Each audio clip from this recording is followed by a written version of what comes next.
வணக்கம். அன்பார்ந்த மாணவ செல்வங்களே, பரீட்சைக்கு தயாராகின்ற சந்தர்ப்பத்திலே நான் சில ஆலோசனைகள் இந்த மாணவ செல்வங்களுக்கு வழங்குவதற்கு விரும்புகிறேன். மாணவ செல்வங்களே, இது முற்றிலும் உங்களுக்காக என்னுடைய அனுபவத்தை அடிப்படையாக கொண்டு சில வார்த்தைகள் உரைக்கப் போகின்றேன். நீங்கள் அனைவருமே நிச்சயமாக சிறந்த திறமைசாலிகள் தான். ஏனென்றால் இந்த உலகை படைத்து உலகில் உயிரினங்களில் பகுத்தறிவுள்ள உயர்ந்த நிலையிலே மனிதராக எங்களை ஆண்டவர் படைத்திருக்கிறார். இவ்வளவு வல்லமை உள்ள ஆண்டவர் எல்லோரையும் சமனாகத்தான் படைத்திருப்பார்.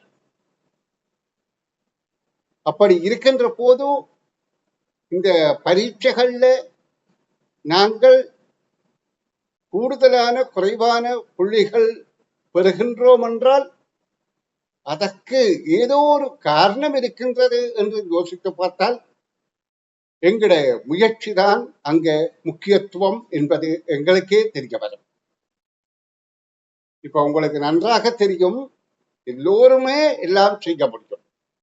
ஏனென்றால் மனிதர் எல்லோருமே ஒரே மாதிரித்தான் இருக்கிறார்கள். அப்ப அவர்களை பேதப்படுத்தவோ வகைப்படுத்தவோ தேவையில்லை. அப்ப அவர்கள் இந்த மாதிரியான முயற்சிகளுக்கு எவ்வாறு செல்ல வேண்டும் என என்னுடைய அனுபவ முதிர்ச்சியை கொண்டு நான் உங்களுக்கு ஆலோசனை கூற விளைகின்றேன். இதற்கு நான் தகுதியானவனா என்றால் நிச்சயமாக தகுதியானவன். ஏனென்றால் நான் 10 வயது பிள்ளைக்கு தான் ஆலோசனை கூறுவேன், பெரியவர்களுக்கு அல்ல. பெரியவர்களுக்கு கூறும் அளவுக்கு எனக்கு பெரிய தகுதி இருக்காது. ஆனா இந்த பெற்றோருக்கு சில வார்த்தை சொல்லலாம்.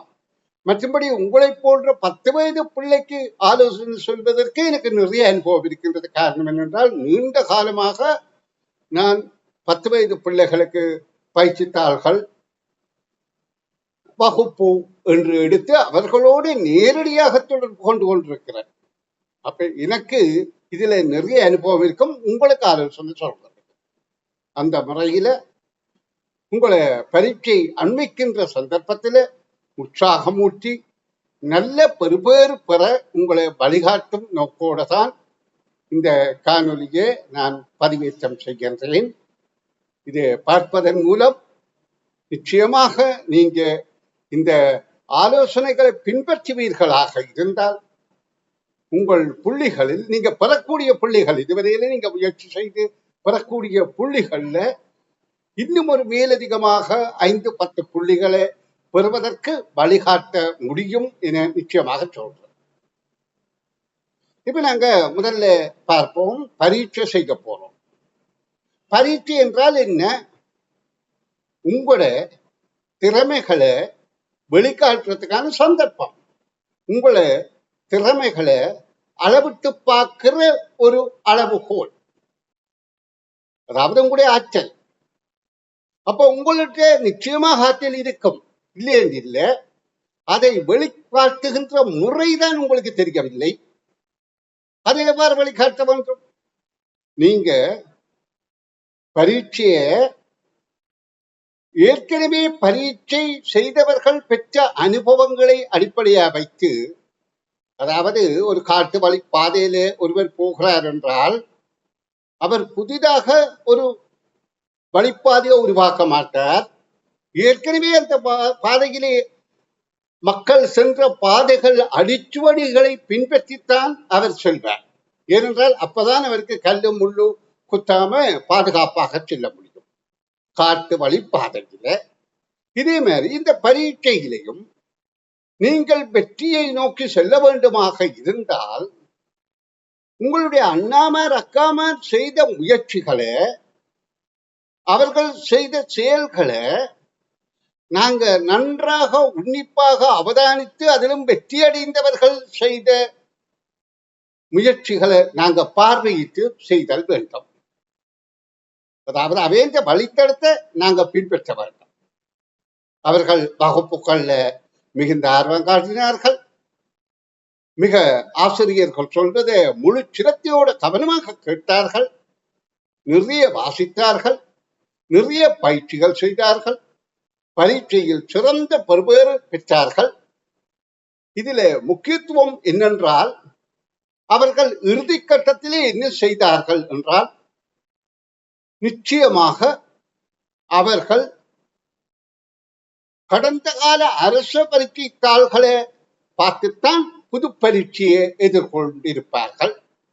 இப்ப நாங்கள் அவர்கள் புதிதாக எதிர்கொண்ட பரீட்சையையும் கடந்த கால பரீட்சைத்தாள் என்ற பார்வையில், அதாவது வழித்தடம் என்பது இறுதியாக இருக்கிற வழித்தடம். முதல்ல நாங்கள் நிறைய மாடல் பேப்பர் செய்திருக்கலாம், அது தவறில்லை. ஏனென்றா ஒரு பயிற்சி செய்ய சின்ன சின்ன பயிற்சிகளாக முன்னேறி கொண்டு போகணும். ஆனால் இறுதி வரையிலே அதையே செய்து கொண்டு இருக்கக்கூடாது. இப்ப ஒரு ஆபத்து நேரத்துல ஒருத்தன் ஒரு கேட்ட பாயிறான் என்று வைத்துக் கொள்ளுங்க. ஒரு அவசர தேவைக்கு அவன் 5 அடி 6 அடி உயரமான கேட்ட பாய மாட்டான். கேட்ட திறந்துதான் போவான். ஆனா ஒரு ஆபத்து நேரத்துல அவசர தேவையில அவன் அதை பாய்ஞ்சு போகக்கூடிய ஆற்றலை பெறுகின்றான். அது அவனுக்கே தெரியாது, அவனுக்கே ஆச்சரியமா இருக்கும். என்னடா நானும் 4 அடி கேட்டோ 6 அடி 6 அடி கேட்டு நான் பாய்ந்திருக்கிறேனே என்று அவனே ஆச்சரியப்படுவான். அப்ப அதுக்கு என்ன காரணம்? அவன் மன உந்துதல். இதுல இருந்து தப்ப வேணும். இந்த ஆபத்தில இருந்து நான் தப்ப வேண்டுமாக இருந்தால் அவன் 6 அடிய பாய்கிறான். அதே போலதான் இந்த பரீட்சை கடினமான பரீட்சை என்ற கதைக்கே இடமில்லை. கடினமான பரீட்சை என்று சித்தரிப்பவர்கள் யார் என்றால் பயிற்சி இல்லாதவர்கள். முன்கூட்டியே நன்றாக பயிற்சி பெற்றிருந்தால் இந்த பரீட்சை கடினமானது என்பதில்லை. இந்த வகையில தான் உண்மையிலேயே தரமைந்து பிரமைப்பரிசு பரீட்சையில் ஒரு தவறும் சொல்வதற்கு இடமில்லை. இது என்னுடைய அனுபவ கருத்து.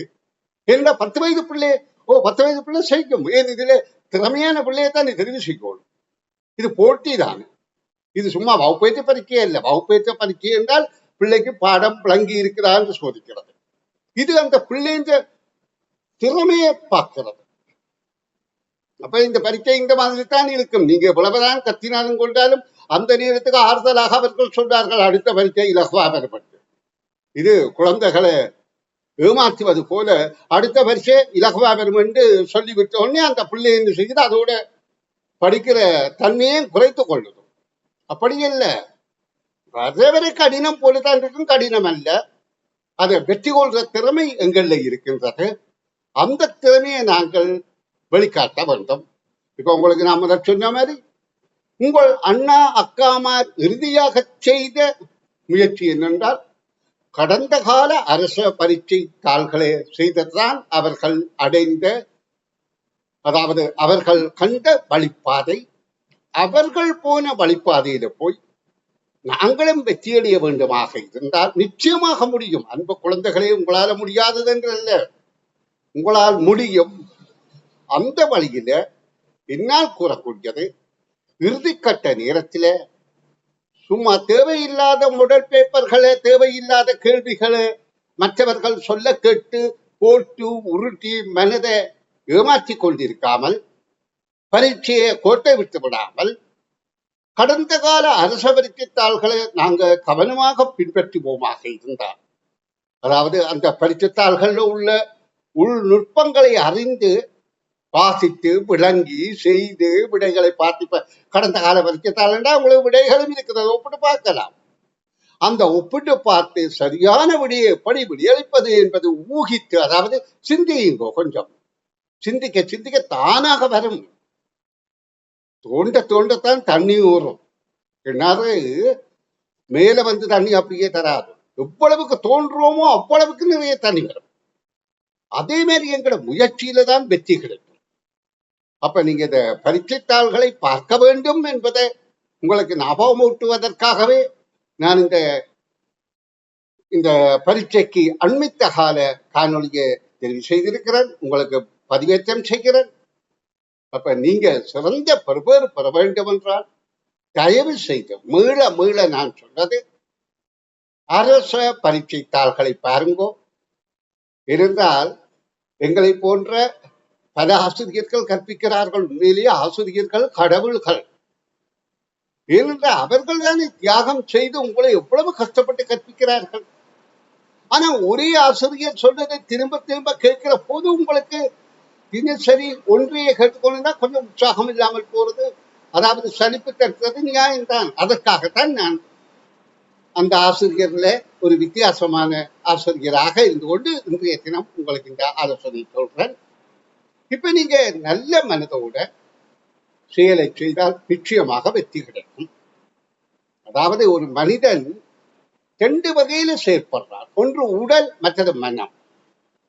உடல் உபாதைகள் கூடி பெரிய துன்பம் அல்ல, மன உபாதை தான் அதை விட பெரிய துன்பம்.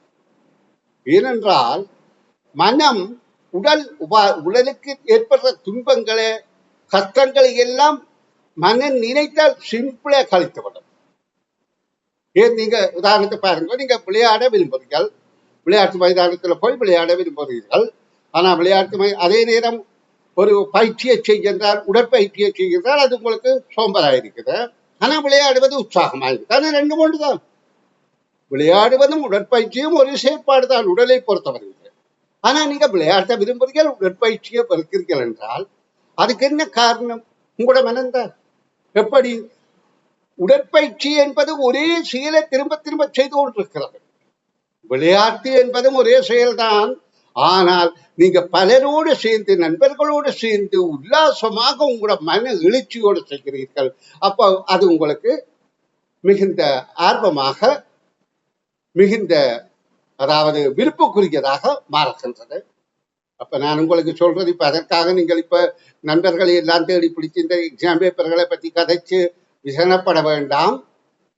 நீங்க நான் செய்யக்கூடியது, சொல்லக்கூடியது, உங்களுடைய மனம்தான் உங்களை வழிநடத்தது. எண்ணங்கள் தான் செயலாக மாறும், செயல்தான் வெற்றியை தரும்.